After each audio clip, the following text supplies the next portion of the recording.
do tema Os 7 Eu Sou de Cristo no Evangelho de João. Hoje encerramos essa nossa série de mensagens justamente com o 7º Eu Sou. Bom, em cada uma dessas mensagens nós vimos Jesus se apresentando de uma forma explícita, de uma forma clara, afirmando, reafirmando a sua deidade, a sua divindade. A cada momento em que ele se identificava com um destes eu sou. Haja vista que o primeiro a utilizar esse termo eu sou foi o poderoso Deus, a quem nós louvamos agora nessa última canção. Quando Deus aparece na sarça ardente a Moisés, e Moisés pergunta: quando eu for até Faraó e disser a Faraó que ele deve deixar o meu povo ir, quem eu direi que me enviou? E Deus disse a ele: fale simplesmente que eu sou o que sou, te enviou. Diga, eu sou, te enviou. Deus se revela como sendo o eu sou, o eterno, o autoexistente.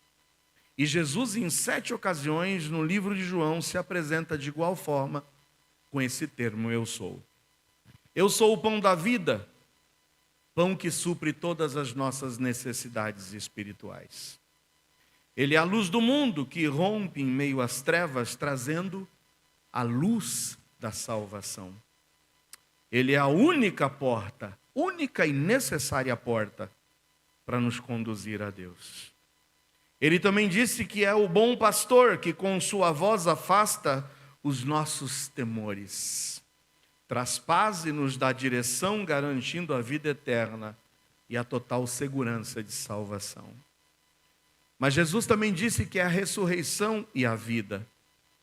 Ressurreição e vida que garante que os que morreram em Cristo ressuscitarão e gozarão a vida eterna com o Pai.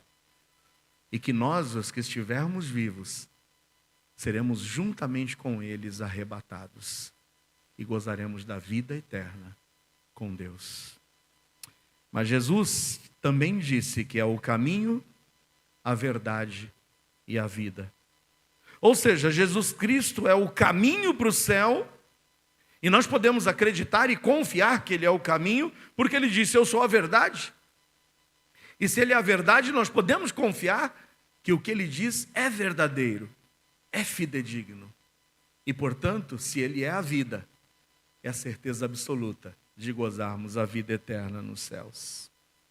Hoje, o que nós aprenderemos? Aprenderemos com o 7º eu sou de Cristo, mas uma verdade maravilhosa para nossas vidas. Abra no Evangelho de João, capítulo 15, leremos os versículos 1 a 8. Evangelho de João 15, versículos 1 a 8.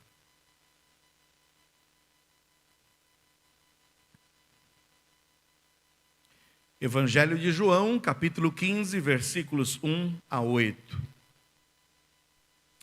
Diz assim a palavra do Senhor: Eu sou a videira verdadeira, e meu Pai é o lavrador. Toda a vara em mim que não dá fruto, atira, e limpa toda aquela que dá fruto, para que dê mais fruto.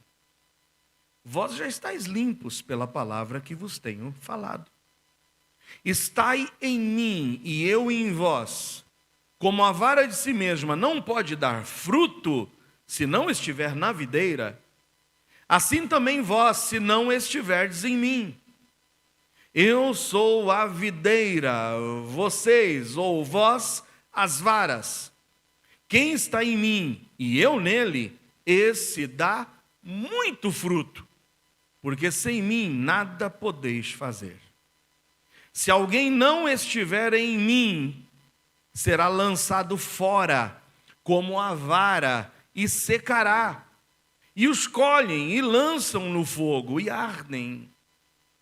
Se vós estiverdes em mim, e as minhas palavras estiverem em vós, pedireis tudo o que quiserdes, e vos será feito. Nisto é glorificado meu Pai. Nisto é glorificado meu Pai. Em que, pastor?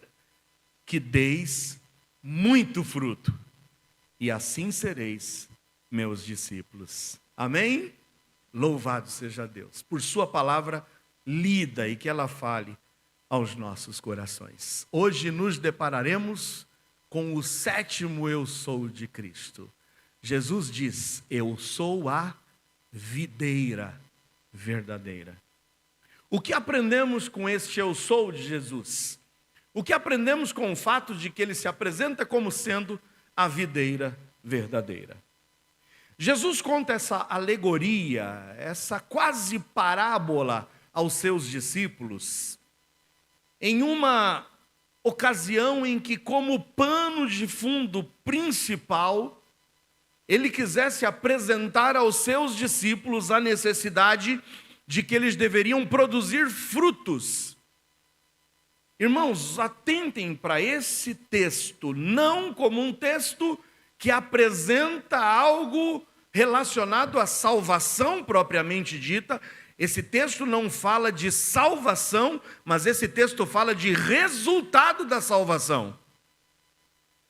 Esse texto fala de uma consequência da salvação. Esse texto fala daquilo que Deus espera de cada um daqueles que se dizem salvos. Esse texto apresenta a alegria, a felicidade, a glória que Deus sente quando aquele que se diz salvo produz fruto. Por 6 vezes nesse texto, nesses 8 versículos, Jesus vai falar de fruto. Portanto, esse texto se aplica a fruto, a consequência, a resultado, a atitudes, a obras. Aquilo que Deus espera de você e de mim. 3 são os personagens principais, se assim pudéssemos dizer e chamar de personagens. Quem são os 3 personagens principais desse texto? Primeiro, a videira. Nós vamos ver a videira, mas nós vamos ver também aquele que cuida da videira, que é o lavrador. E nós vamos ver aqueles que estão apegados, enraizados, colados, pregados na videira, que são as varas. Nós vamos aprender com esses 3 personagens uma lição preciosa para nossas vidas. Primeiro vamos falar sobre o primeiro personagem, a videira verdadeira. O pé de uva, a árvore de uva, o caule dessa árvore. Não sei quantos de vocês conhecem uma videira ou já viram. Eu sei que o irmão Elias já até cultivou, não é mesmo, irmão Elias? Ainda tem a videirinha lá na sua casa? Cortou tudo. Cortou até o caule da bichinha. Mas se você já viu, a videira ela tem o seu caule principal. E ele começa a formar varas, ramos. E você normalmente prepara o ambiente para que esses ramos possam estar ali se espalhando. E é tão bonito quando a gente vê os ramos dessa videira dando frutos, dando cachos belos de uvas. Só tem uma razão para a videira ser e existir, que é dar frutos. Quem é a videira verdadeira? Quem é a videira desse texto? O próprio Senhor Jesus. Ele mesmo afirma no primeiro versículo: eu sou a videira verdadeira.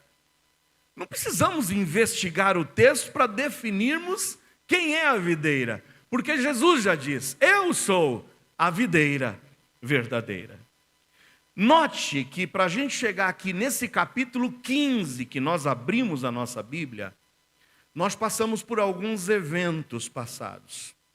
No capítulo 11, Jesus Cristo ressuscita Lázaro. No capítulo 12, Jesus volta à casa de Lázaro em Betânia em uma ceia, onde ele foi convidado. E nessa ceia, vocês vão se lembrar, no capítulo 12, que Jesus é ungido por Maria. Maria unge os pés de Jesus. São momentos que antecedem o sacrifício de Jesus, a entrega da sua própria vida em resgate das nossas vidas. Jesus, então, depois desse momento, entra assentado sobre um jumentinho na cidade de Jerusalém.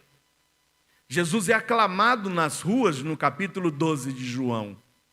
E Jesus chega para os seus discípulos e dá instruções para que eles conseguissem um local amplo, onde Jesus pudesse passar os seus últimos momentos com os seus discípulos, em mais um último tempo de ensinamentos. E os discípulos encontram um local que é conhecido e chamado de cenáculo. Era um cômodo amplo onde eles puderam realizar a sua última ceia juntos. É justamente nessa ceia que no capítulo 13, nós vemos Jesus ensinando aos seus discípulos o que é o ato de servir. No capítulo 13, Jesus, ele pega uma bacia de água, ajoelha-se aos pés dos seus discípulos e com uma toalha em punho passa a lavar os pés dos seus discípulos. Naquele momento, Pedro acha um absurdo ver o seu Senhor ajoelhado lavando os seus pés, e ele reluta, ele diz: não, Senhor, o Senhor não vai lavar os meus pés. E Jesus diz: Pedro, se você não permitir que eu lave os teus pés, você não terá parte comigo. E Pedro então diz: então lava-me por completo, Senhor, lava-me da cabeça aos pés. Jesus diz: não, Pedro, vocês já estão limpos, vocês já foram limpos. Vocês não precisam nada mais agora do que uma lavagem de pés. Vai segurando essas informações porque elas são valiosíssimas. Eu queria que você soubesse que se um dia já creu no Senhor Jesus Cristo como seu Salvador, você já foi limpo. Você já foi limpo. O Senhor já te purificou, o Senhor já te perdoou. Mas a cada dia nós vamos cometer ainda pecados. Nós ainda vamos cometer atitudes que vão ferir o coração do nosso Deus. Não precisamos mais da lavagem completa, mas precisamos da confissão diária dos nossos pecados, que assemelha-se a uma lavagenzinha de pés. Se você já creu no Senhor Jesus, Ele já te perdoou. Nenhuma condenação há mais para os que estão em Cristo Jesus. Mas a palavra continua te desafiando e me desafiando, que se confessarmos os nossos pecados, Ele é fiel e justo para nos perdoar os pecados. Chegamos então no capítulo 14, quando Jesus se apresenta aos seus discípulos nesses últimos instantes. Note que até o capítulo 14, eles estão reunidos ainda no cenáculo. Jesus está ceando com os seus discípulos. Jesus já havia revelado a eles: um de vocês há de me trair. E no capítulo 14, entristecidos que os discípulos estavam, Jesus diz: não se turbe o vosso coração, não se atemorizem, creiam em mim. Na casa do meu pai tem muitas moradas e eu quero levar vocês para lá comigo. E nós chegamos então no finalzinho do capítulo 14. Note o que diz no capítulo 14, no último versículo, o versículo 31, que antecede o capítulo 15. Em 14:31, Jesus diz: é para que o mundo saiba que eu amo o Pai e que faço como o Pai me mandou. Levantai-vos, vamo-nos daqui. Depois de celebrar a ceia, a última ceia com os seus discípulos, Jesus os convida: levantem-se, vamos sair daqui. Eu tenho mais algumas instruções, mas essas instruções eu vou passando para vocês na caminhada até o Getsêmani. Jesus se levanta agora com os seus discípulos e nós vamos ver essa caminhada até o Getsêmani nos capítulos 15, 16 e 17 de João. Mas vejam, levantai-vos e vamo-nos daqui. Alguns acreditam que no meio do caminho, dessa saída de Jesus do cenáculo até antes de chegar no Getsemane, Jesus tenha se deparado com alguma videira. Há um pensamento quase que unânime de que na saída do cenáculo, percorrendo as ruas em Jerusalém, defronte do templo de Jerusalém, havia um memorial em mármore grande, onde entalhado nessa pedra de mármore estava uma videira. Por que existia essa videira entalhada em uma pedra de mármore? Para lembrar um dos símbolos da nação de Israel. A nação de Israel, em todo o Antigo Testamento, tem como um de seus símbolos a videira. E agora eu te convido para um passeio comigo até o Antigo Testamento. Vai pegando esse pano de fundo. E vai comigo agora no Antigo Testamento, no livro de Isaías. Guarda o seu dedinho aí em João 15, mas veja o que diz em Isaías 5. Isaías 5.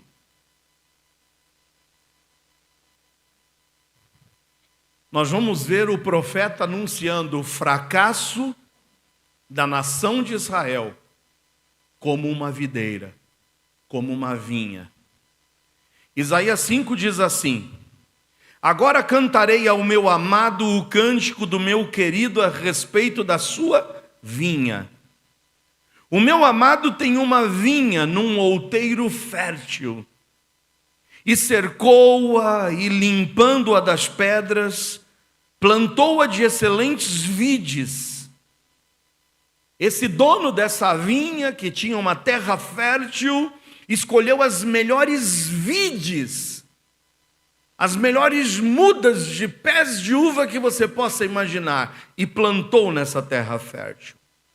Cercou, limpou, tirou as pedras, preparou muito bem essa terra. E o que ele esperava? Colher dessa videira uvas, e as melhores possíveis. Só que nos diz que ele edificou no meio dela uma torre, versículo 2, e também construiu nela um lagar. Ele já estava esperando colher as frutas e espremer essas frutas no lagar. Já tinha expectativas de que a videira produzisse uvas excelentes e que dela pudesse extrair o seu sumo. Esperava que desse uvas boas. Porém, o pé de uva, a videira, essa vinha produziu uvas bravas. Uvas ruins. Uvas amargas. Versículo 3: agora, pois, ó moradores de Jerusalém, homens de Judá, julgai-vos, peço, entre mim e a minha vinha. E vem a explicação dessa parábola a partir de agora. Que mais se podia fazer à minha vinha que eu não lhe tenha feito? Eu cuidei, eu zelei, eu preparei a terra, eu tirei as ervas daninhas, eu tirei as pedras, eu escolhi as melhores sementes e eu plantei. O que mais eu poderia ter feito? Diga-me, ó Jerusalém, por que, esperando eu que desse uvas boas, veio a dar uvas bravas? Agora, pois, vos farei saber o que eu hei de fazer à minha vinha. Tirarei a sua sebe, para que sirva de pasto. É o que o irmão Elias disse: arranquei tudo. Arranquei tudo. Desisto dessa vinha. Ela vai servir agora de pasto. Derrubarei a sua parede para que seja pisada. E a tornarei em deserto. Não será podada nem cavada. Porém crescerão nela sarças e espinheiros. E às nuvens darei ordem que não derramem chuva sobre ela. Por que, Senhor? Porque a vinha do Senhor dos exércitos é a casa de Israel. E os homens de Judá são a planta das suas delícias. Esperou que exercesse juízo, e eis aqui opressão, justiça, e eis aqui clamor. Israel era considerada a preciosa vinha do Senhor. O Senhor tinha um plano maravilhoso para essa nação. Em Gênesis 12, lá está escrito: vem cá, Abraão, sai da tua terra, sai do meio do teu povo, vai para a terra que eu te mostrarei. Eu quero abençoar todas as famílias da terra. Em ti, Abraão, serão benditas todas as famílias da terra. Eu vou abençoar quem te abençoar, e amaldiçoarei quem te amaldiçoar. Que fez a nação de Israel? Virou as costas para Deus. Foi seguir a outros ídolos. Se atolou na pecaminosidade. Se contaminou. Esqueceu-se da pedra da sua salvação. Israel fracassou porque decidiu não dar frutos. Israel decidiu não glorificar ao seu Senhor. É por isso que Jesus, passando por uma videira, chega para os seus discípulos e afirma: eu sou a videira verdadeira. Israel fracassou na sua religiosidade. Israel fracassou nos seus reis. Israel fracassou com os seus profetas. Israel fracassou com o seu povo. Viraram as costas, rejeitaram ao meu Deus. Porém, eu quero que vocês saibam: a salvação não está mais em Israel. A salvação não está em ritualismos. Mas a salvação está agora em mim. Porque eu sou a videira verdadeira. E como videira verdadeira, Jesus glorificou o dono da vinha. Israel decidiu não glorificar a Deus, mas Jesus decidiu: eu glorificarei o dono dessa vinha. Jesus apresenta-se como a videira verdadeira e decide glorificar ao dono da vinha, submetendo-se à sua vontade. No versículo 1 de João 15, ele diz: eu sou a videira verdadeira e o meu pai é o lavrador. É ele quem cuida de mim. É ele quem cuida de vocês. E eu decido me submeter. A vinha não é minha. A vinha é do meu pai. Jesus não quer a glória para si, mas sim para o Pai, que é o dono da vinha. Jesus não somente glorifica o dono da vinha, submetendo-se à sua vontade, mas decidindo obedecer até o fim à sua vontade. Vira 2 páginas e vai para João 17. Veja o que diz em João 17. Jesus falou assim e levantou seus olhos ao céu e disse: Pai, é chegada a hora. Glorifica a teu filho, para que também o teu filho te glorifique a ti.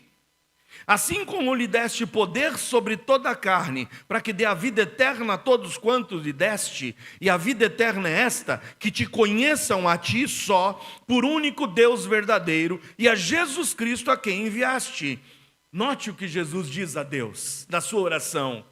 Note o que Jesus diz ao Pai no versículo 4. Eu glorifiquei-te na terra, tendo consumado a obra que me deste a fazer. Consumado, te obedeci até o fim. Fui contigo, ó Pai, até o fim. Decidi te obedecer até o fim. Agora glorifica-me tu, ó Pai, junto de ti mesmo, com aquela glória que tinha contigo antes que o mundo existisse. 6. Manifestei o teu nome aos homens que do mundo me deste. Eram teus e tu nos deste, e guardaram a tua palavra. Jesus, como videira verdadeira, ele decide glorificar o dono da vinha. Mas Jesus, como videira verdadeira, também decide prover alimento e vida aos seus ramos. Note que Jesus é a videira, Jesus é o caule, Jesus é o tronco. Jesus é aquele que absorve da terra toda a seiva, todo o alimento, todos os nutrientes, e que decide glorificar o dono da vinha, mas decide também prover alimento e vida a todos os seus ramos. A todos os seus ramos. Em João 15:4, voltando para o texto original, o texto base, Jesus diz o seguinte: estai em mim e eu em vós. Como a vara ou como o ramo, como o broto, de si mesmo não pode dar fruto se não estiver na videira, assim também vós, se não estiverdes em mim. Jesus, nessa parábola, nessa alegoria, se apresenta: eu sou a videira verdadeira. E como videira verdadeira, Jesus faz uma escolha, a escolha de glorificar o dono da vinha. Note que Israel, como videira, decidiu não glorificar a Deus, decidiu virar as costas para Deus. Mas Jesus apresenta-se: eu sou, de fato, a videira verdadeira. E eu estou decidido a glorificar o meu Pai, que é o dono da vinha, até o fim. Até o fim. E para glorificar o meu Pai, eu estou disposto a prover vida e a prover alimento para todos os ramos, para todos os brotos, para todas as varas que estiverem em mim. Já olhamos para esse primeiro aspecto, o primeiro personagem, que é Jesus. Vamos para o segundo, o lavrador. Quem é o lavrador, tanto no Antigo Testamento como no Novo Testamento? Quem é o dono da vinha no Antigo Testamento, no texto de Isaías 5? E quem é o dono da vinha no texto de João 15? O mesmo dono da vinha Israel é o mesmo dono da vinha Jesus. Não temos dúvidas. Jesus afirma no versículo 1: eu sou a videira verdadeira e meu Pai é o lavrador. Deus é o dono da vinha. Deus é o dono da videira. Deus, o nosso Pai. E como lavrador, como dono da videira, Deus está decidido a cuidar da sua vinha. Como cuidou de Israel no passado, como zelou do seu povo no passado. Como vocês viram no relato de Isaías, preparou a terra, tirou as pedras, escolheu as melhores sementes. Deus cuidou e zelou da sua vinha no passado. E Ele promete zelar da sua vide e da sua videira também no presente. Como lavrador, Deus cuida da sua vinha. E note que a vinha é a planta, é a árvore por completo, com o caule que é a videira, mas com os seus ramos. Olha o que diz o versículo 2 do capítulo 15. No 1 nós lemos: eu sou a videira verdadeira e meu Pai é o lavrador. E como lavrador, Deus cuida da sua vinha, e é o que nós vemos no versículo 2.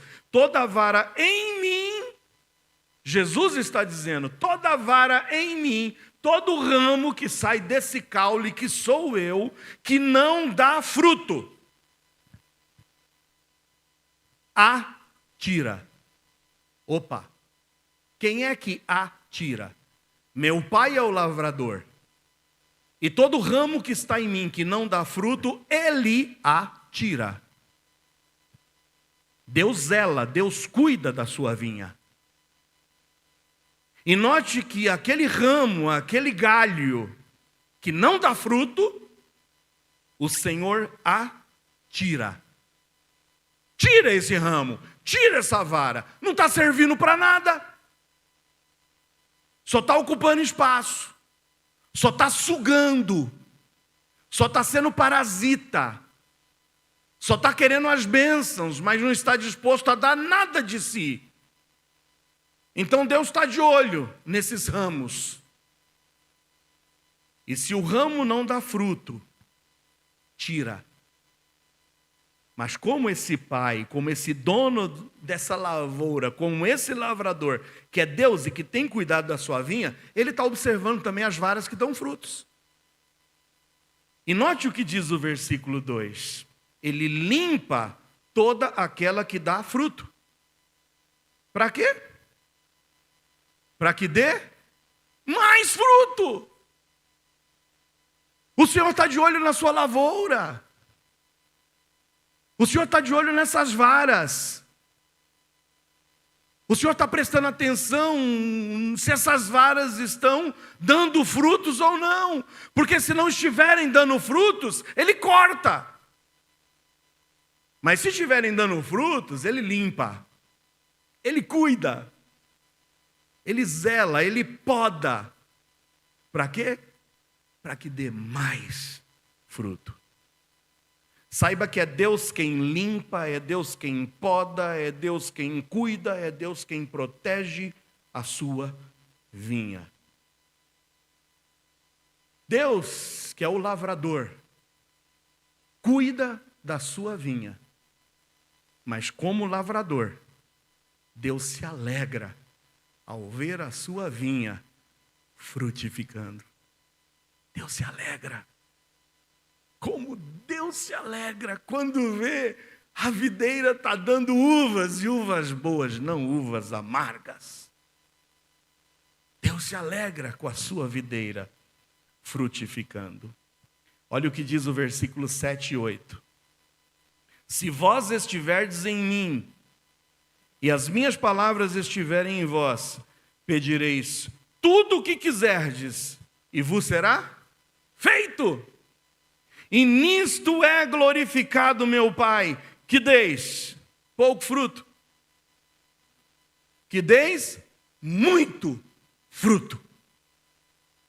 O Senhor é glorificado, o Senhor se alegra ao ver as suas varas frutificando. Nós já conseguimos deduzir aqui quem é a videira verdadeira. A videira verdadeira trata-se do nosso Senhor Jesus Cristo, que como videira verdadeira, Ele decidiu glorificar o dono da vinha, submetendo-se à sua vontade e obedecendo à sua vontade até o fim. Mas como videira verdadeira, Jesus também decidiu prover vida e alimento para que a vide possa frutificar. Mas nós já vimos o segundo personagem, que é o lavrador. O lavrador é Deus, o Pai. E como lavrador, é Deus quem limpa, é Deus quem poda, é Deus quem cuida, é Deus quem protege a sua vinha. Ele decide cuidar da sua vinha. Mas como lavrador, Deus quer que você saiba que Ele se alegra muito quando vê a sua vinha, quando vê a vide, a videira, frutificando. Estamos nos encaminhando agora para o terceiro personagem, as varas. Porque nas varas são nos ramos de onde saem as uvas. A gente sabe que a videira é Jesus. O caule é Ele. E quem está nesse caule tem todo o potencial de frutificar. Quem está nesse caule, que são as varas, sabe que o lavrador, que é o dono dessa vinha, cuida, zela e se alegra ao ver essas varas dando frutos.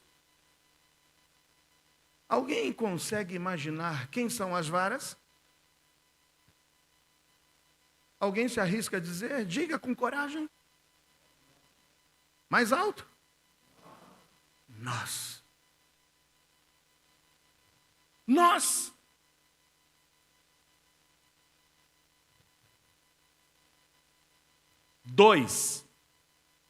Versículo 2. Toda a vara em mim que não dá fruto. Toda a vara em mim que não dá fruto. Onde é que essa vara está? Onde é que essa vara está? Na videira. Quantos aqui estão em Cristo? Diga amém. Não ouvi. Gostei. Eu vi um amém aí de cerca de uns 4, 5 anos de idade, 6 anos. Quantos anos tem esse amém? Mas foi um amém poderoso. Toda a vara que está em mim e que não dá fruto,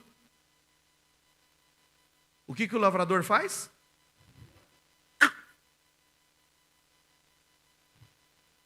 Sabe o que é isso? O que o senhor fazia com as varas que não frutificavam nada, meu amado irmão Elias?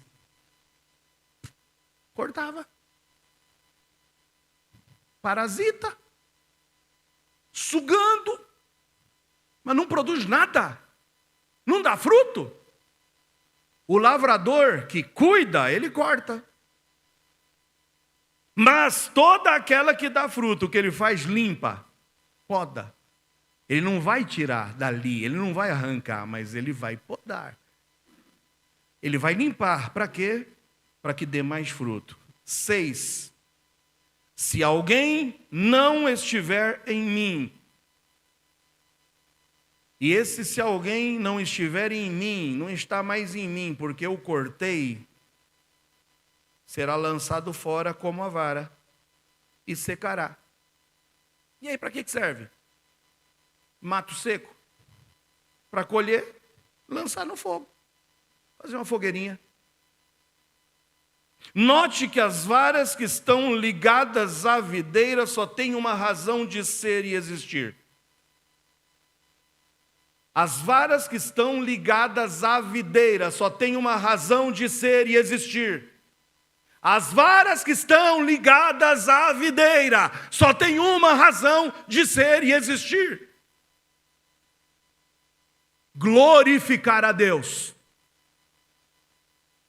E se você é vara que está ligado nessa videira, você só tem uma razão de ser e existir. É para glorificar a Deus e dar frutos. Posso ouvir amém ou não? Agora a pergunta é, você está dando frutos? Porque são os frutos que trarão glória ao dono da vinha. Porém, o texto nos diz que existem varas que precisam ser cortadas, tiradas, porque não dão frutos. Mas o texto também diz que tem varas que precisam ser limpas para que deem mais frutos. Então, como varas que somos nós, existem as varas que podem ser cortadas. Tem vara que pode ser cortada. E aí eu vou rapidamente dar para vocês 3 interpretações para que vocês não se afundem em falsas interpretações que existem desse texto. Nós já dissemos para vocês que fogo na Bíblia tem várias conotações. Fogo significa a presença de Deus, como a sarça ardente de onde Deus falou com Moisés. E fogo, em algumas ocasiões, tem a conotação da presença de Deus. Mas fogo também na Bíblia tem conotação de provação. Quando Pedro diz, olha, não se espantem com a ardente provação que pode vir sobre vocês. Fogo, às vezes, significa na Bíblia provação. Fogo, e muitas vezes na Bíblia, significa condenação. E nós não temos nenhum exemplo melhor de fogo significando condenação do que quando a Bíblia nos diz que aqueles que não foram encontrados os seus nomes no livro da vida do Cordeiro foram lançados no lago de fogo e enxofre, que é a condenação do inferno para sempre. Mas fogo, na palavra de Deus, também tem a conotação de juízo. Sabia? Juízo tanto para crentes, que muitas vezes precisam passar pela disciplina do Senhor, que em alguns casos se chama de fogo. E aí, quais são as 3 interpretações para esse texto? Tem gente que ensina que essas varas que são cortadas, que estavam na videira, que são cortadas, que são jogadas fora e que depois são queimadas, são crentes que, porque não deram frutos, porque não deram testemunho, perderam a sua salvação e por isso serão condenados ao inferno. Note que a Bíblia diz que essas varas estavam na videira. E se estavam na videira, pertenciam à videira. Então eu já descarto essa primeira interpretação. Eu não posso crer porque a Bíblia não nos dá nenhum indício, mas a Bíblia questiona e a Bíblia contesta veemente a perda da salvação por um legítimo crente. Aquele que é salvo para sempre. Amém ou não? Porque a salvação não depende de fruto. Senão a gente vai estar aqui ensinando que pessoas perdem a salvação porque não praticam obras. E a nossa salvação não é por obras. A nossa salvação é pela graça, por meio da fé. Então, quando você ouvir alguém dizendo aqui, olha, está vendo, aqui eram crentes que perderam a salvação, esquece. Na verdade te digo, João 5:24, quem ouve a minha palavra e crê naquele que me enviou, tem a vida eterna, jamais entrarão em condenação. Por quê? Porque passaram da morte para a vida. Quantos podem dizer amém? Nenhuma condenação há para os que estão em Cristo Jesus. Descarto já isso. Segunda interpretação. São crentes nominais.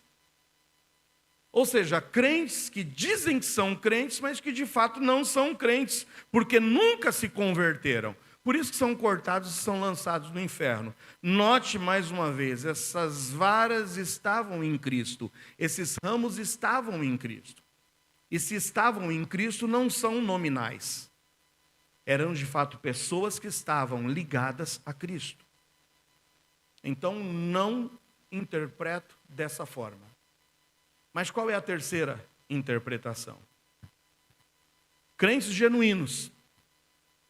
Pessoas que de fato se converteram a Jesus Cristo, mas que por insistirem em não frutificar e continuar levando uma vida regida pela carne, serão disciplinados por Deus.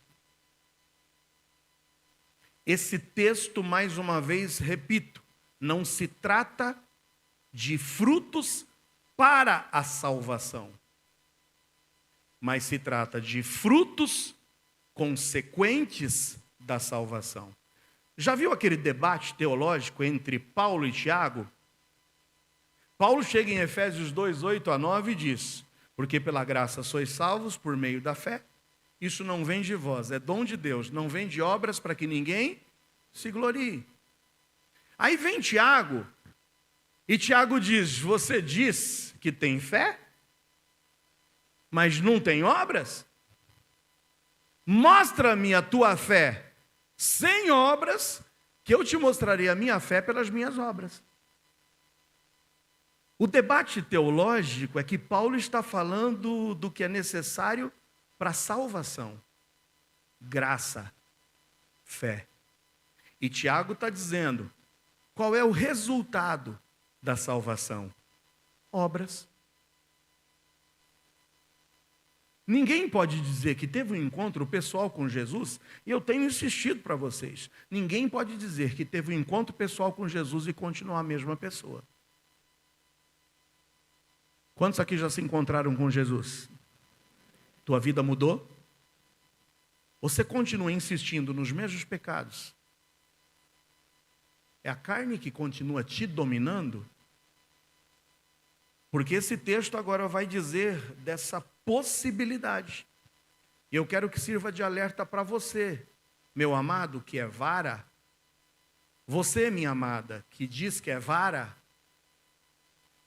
mas que você precisa estar consciente hoje que tem vara que pode ser cortada. A gente não brinca com Deus. A gente não pode brincar com o dono da vinha. Israel não deixou de ser Israel, mas Israel foi cortado, porque decidiu não glorificar a Deus e não dar frutos. Note o que a Bíblia diz em 1 de Paulo aos Coríntios 5, 1-5. 1 de Paulo aos Coríntios 5, 1-5.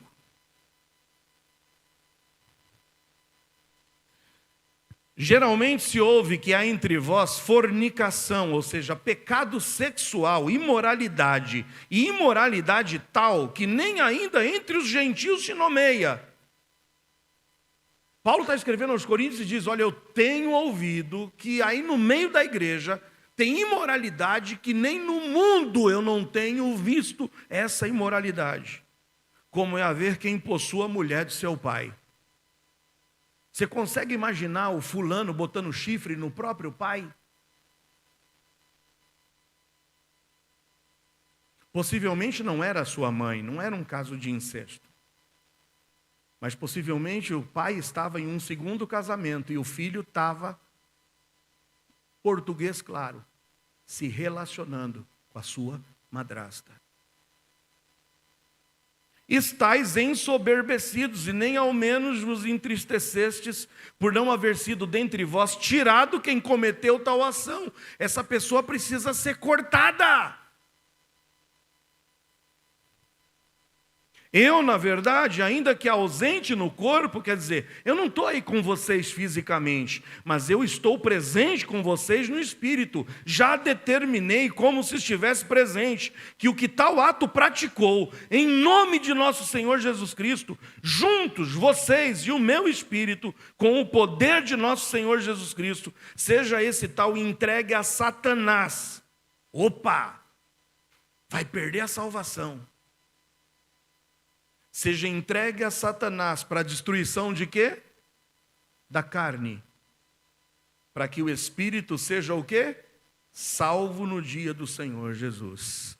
O que Paulo está dizendo, a igreja não pode tolerar esse tipo de pecado. Essa pessoa precisa ser cortada, essa pessoa precisa ser entregue. Se ela quer viver uma vida promíscua, se quer continuar dizendo que é vara, mas quer continuar sem dar frutos, quer continuar vivendo na imoralidade, que vá para o mundo.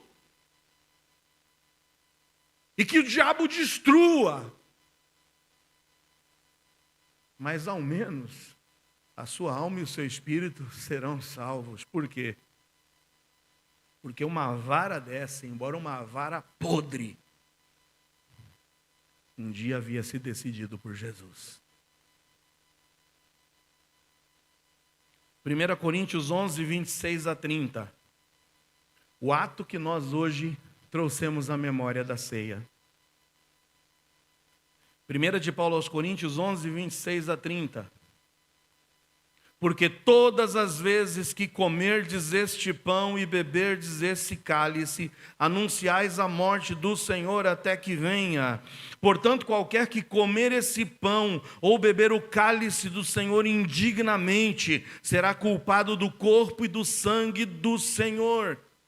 Como é que uma pessoa participa desse momento de forma indigna? É sendo vara podre, vara que não dá uva, senão uva amarga, vara que não frutifica, mas que quando está no meio da videira, ô cara de santa e de santo.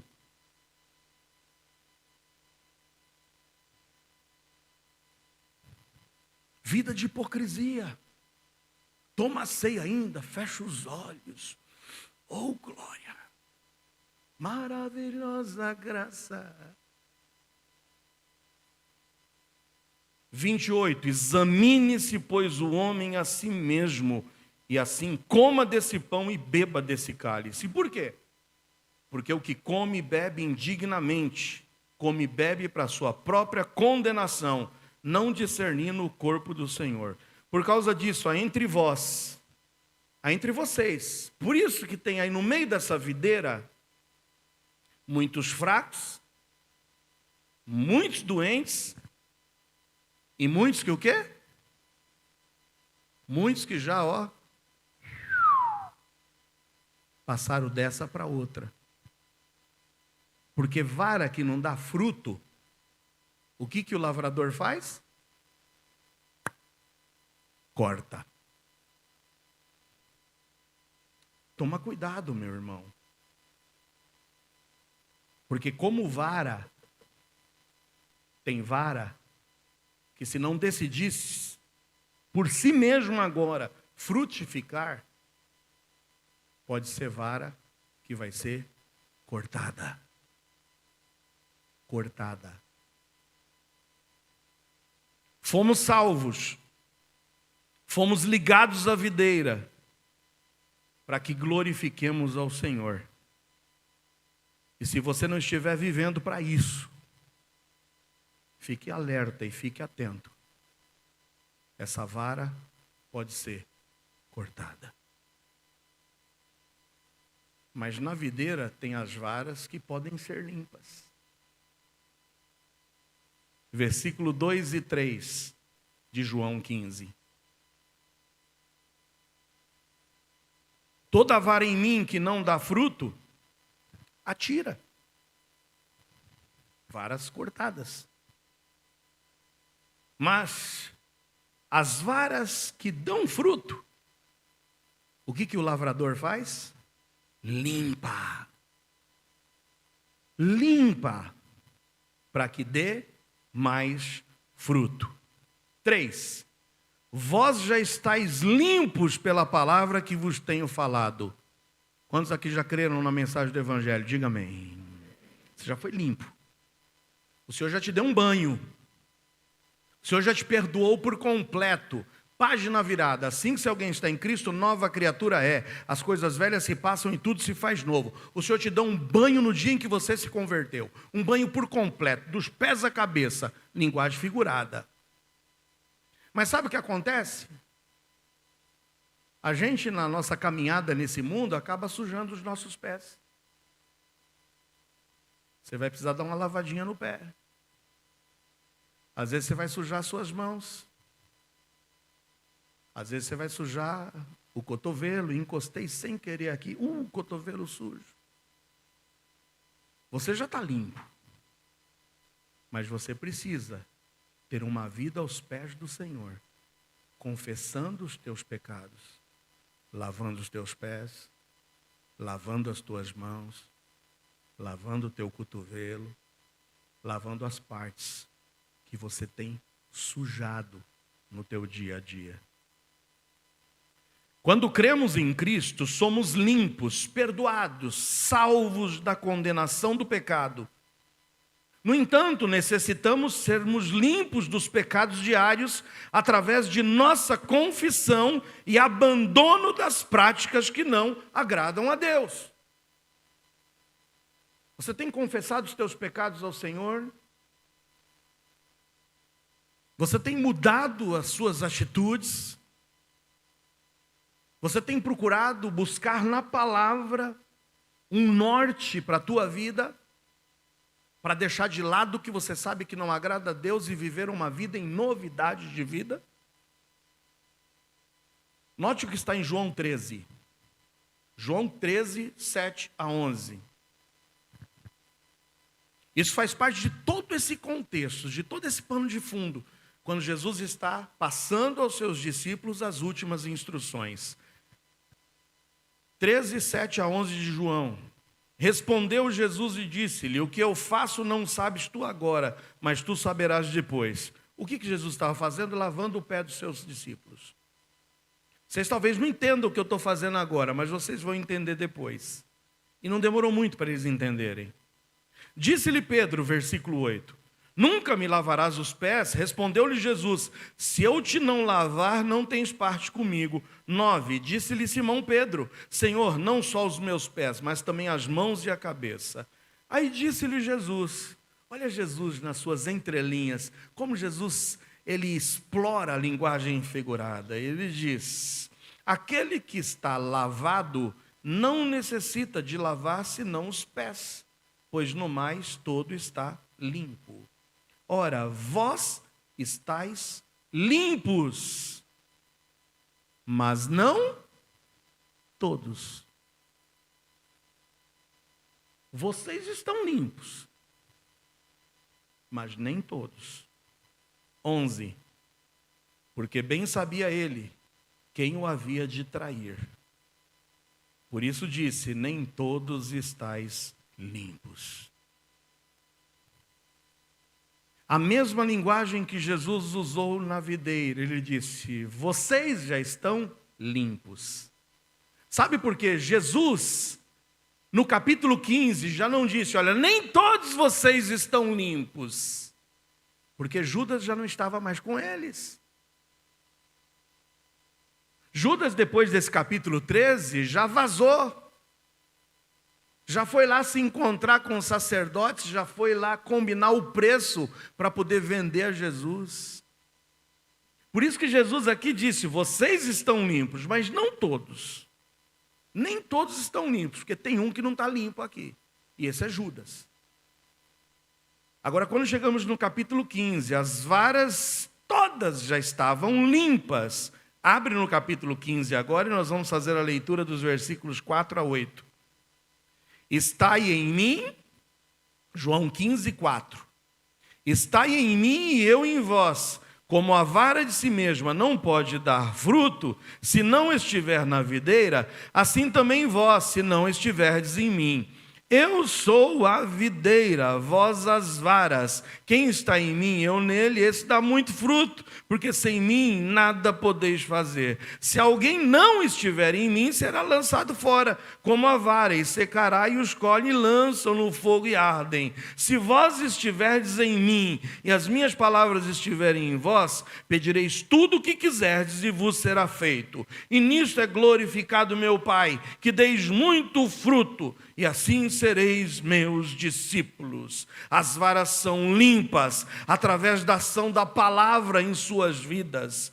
As varas são limpas quando eu me dedico à leitura dessa palavra. E eu sei o que o Senhor quer de mim e o que o Senhor não quer de mim. As varas são limpas quando confesso os meus pecados ao Senhor. As varas são limpas quando eu desejo estar em comunhão com Cristo, em comunhão com as outras varas. Tem gente que eu já falei, desde quando retomamos os cultos, é vara que está cortada por aí e que não deseja mais estar junta na videira.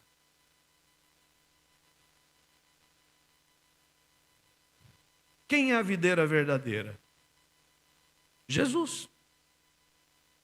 E como videira verdadeira, Jesus decidiu glorificar o seu dono, submetendo-se à sua vontade, obedecendo até o fim a sua vontade. A videira é Jesus, que como videira verdadeira proveu a vida e o alimento para que a vide frutificasse. Quem é o lavrador? O lavrador é Deus. O lavrador é o Pai, que como lavrador cuida da sua vinha, que como lavrador se alegra muito ao ver sua vinha frutificando. Quem são as varas? Somos nós, que como varas, se não estivermos dando frutos, poderemos ser cortadas. Mas se estivermos dando frutos, o Senhor nos limpará, para que possamos dar muitos mais frutos. Eu concluo hoje dizendo que Israel fracassou em sua missão de frutificar, fazendo Deus conhecido. Apegou-se a outros deuses, trazendo tristeza e não glorificando a Deus. Eles não deixaram de ser Israel. Continuam sendo Israel a nação de Deus, o povo de Deus. Mas esse povo amado de Deus foi cortado. E você? E você? Tem glorificado a Deus? Tem feito o nome de Deus conhecido? Tem, através do seu testemunho, trazido outros ao conhecimento da verdade? Ou você insiste em ser vara infrutífera? Vara que não dá fruto. É cortada. Mas se você está dando frutos, meu irmão, vigia. Busque estar ligado na palavra. Continua ligado na comunhão, não se desligue do tronco. Não saia da videira. o Senhor te quer dando mais frutos, para que o nome de Deus seja glorificado. Fecha seus olhos. Primeira pergunta que você precisa responder hoje é a seguinte: você está ligado na videira? Você está em Jesus? Responda do fundo do seu coração: você está ligado em Jesus? Você já experimentou a salvação? Você já passou pelo novo nascimento? Jesus diz: eu sou a videira verdadeira, e sem mim vocês não conseguirão fazer nada. Você já entregou-se a Jesus? Você já se arrependeu dos teus pecados? Já se arrependeu de continuar querendo levar a vida seguindo o teu próprio nariz? Você já se entregou a Jesus Cristo? Já creu nele como sendo teu Salvador? Durante essa série de mensagens, nós aprendemos que Jesus é o pão da vida. E como o pão da vida é o único que pode saciar a tua fome espiritual. Jesus também disse: eu sou a luz do mundo. É o único que pode te tirar das trevas e da escuridão do pecado, te trazendo a luz da salvação. Jesus diz: eu sou a única porta, única e necessária porta. Quem entrar por mim, salvar-se-á. Jesus diz: eu sou o bom pastor, e o bom pastor dá a vida pelas suas ovelhas. Mas ele também diz que as suas ovelhas ouvem a sua voz e o seguem. Jesus é a ressurreição e a vida. Garantia de que os que morreram em Cristo ressuscitarão, e de que nós, se estivermos vivos na sua volta, seremos juntamente com eles arrebatados. Jesus diz também: eu sou o caminho, a verdade e a vida. Ninguém vem ao Pai a não ser por mim. E hoje Jesus está dizendo: eu sou a videira verdadeira. Será que tem alguém aqui hoje que quer se ligar a essa videira? Pastor, ora por mim, eu quero fazer parte dessa videira. Eu quero ser vara nessa videira. Eu quero ser ramo nessa videira. Pastor, ora por mim. Eu quero hoje abrir o meu coração. Eu quero entregar a minha vida a Jesus, para que Ele, a videira, me receba nele, e que eu possa ter a certeza de que o Pai, que é o lavrador, de que Deus que cuida dessa videira, cuide da minha vida. Pastor, eu quero Jesus, eu quero Jesus. Eu entrego hoje a minha vida a Jesus. Alguém aqui em nosso meio? Deixa eu saber, levanta a tua mão. Alguém que hoje quer fazer parte dessa videira. Chegou o meu dia, eu quero estar ligado nessa videira. Eu quero ser vara, eu quero ser ramo. Tem alguém que ainda não tomou essa decisão, mas deseja fazê-lo hoje? É a sua oportunidade.